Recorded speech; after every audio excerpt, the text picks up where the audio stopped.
Hey guys, this is Katie from the People's Popper bringing you one of my triple flavor videos, a short and speedy and salty review. Now, what movie is the focus of today's extra quick but extra tasty review, you might be asking? None other than the box office smashing, controversial Clash of the Titans themselves, Batman vs. Superman: Dawn of Justice. This bat vigilante is like a one-man reign of terror. You don't get to decide what the right thing is. Nobody cares about Clark Kent taking on the Batman. The superhero juggernaut, released about a month ago, has completely divided both fans and critics' opinions alike with its complicated plot, dark tone, and what some say is an excessive use of violence. But how does the movie hold up when analyzed specifically against the People's Poppers' three essential cinematic kernels? That's what we're going to find out. That kind of power is very dangerous. The plot of the movie, revolving entirely around the actions that Batman, Superman, and Lex Luthor are now taking in the aftermath of Man of Steel's final battle, is pretty good.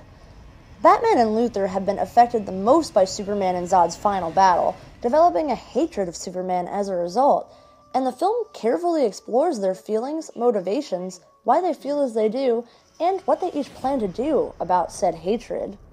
The film approaches this in a way that makes all of the characters' story arcs separate, but then slowly begins combining the characters together. That makes it interesting, actually. It's fascinating to see how their stories unfold, and their plans really aren't too shabby either. The only negative thing I can say is that there really is a lot going on, and it gets confusing. If they had cut out a lot of the unnecessary scenes, and even the Easter eggs, sadly, it wouldn't have been as confusing to follow. The acting in this movie really is the best part, though. Everyone is perfectly cast, and they absolutely knock it out of the park with their amazing performances. Without exaggeration, Ben Affleck's old, grizzled, broken-down Batman is the best on-screen portrayal of Batman to date. With a menacing, barely concealed anger lurking just below the surface in every scene Affleck is in, he is finally the Batman from the comics come to life that we have always wanted to see come alive on the screen. Henry Cavill is absolutely great as Superman, as before, portraying the Boy Scout with a heart of gold hero as the consummate defender of humanity and moral compass. However, in this movie, Cavill does a great job of showing the audience a depth to Superman beyond just that. A Superman that is angry, tired, and even disappointed in humanity. Jesse Eisenberg is absolutely insane as Lex Luthor, portraying the iconic supervillain in a way that no one ever has before. Using his intellect as his greatest weapon, Luthor, and Eisenberg's performance showcasing that arrogant intellect, proves to be a horrifying villain throughout the movie. You always feel like Luthor is just on the verge of exploding.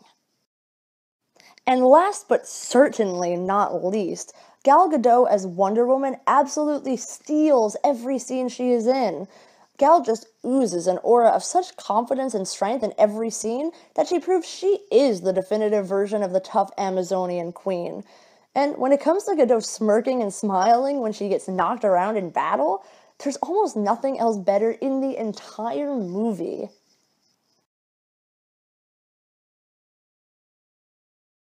Both the cinematography and the soundtrack in this movie were great. The cinematography especially was gorgeous, with vivid colors, lush backgrounds, and scenes with poses that were so perfectly choreographed they could have stood as paintings on their own. Scenes that visually encompassed the symbolism and themes behind the movie were also awesomely found throughout. The soundtrack, composed by the mighty Hans Zimmer and his collaborator Junkie XL, had some incredible standout moments. Wonder Woman's theme, featuring roaring tribal drums and a raging electric cello, is the first example that comes to mind as a track that truly fits the atmosphere and blows you away. Now, with these three elements of the film in mind, I really would have to recommend seeing the movie.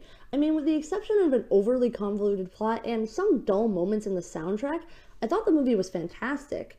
But it's one of those movies that you'll probably either love or hate, so I guess I would just have to recommend seeing the movie for yourself and deciding.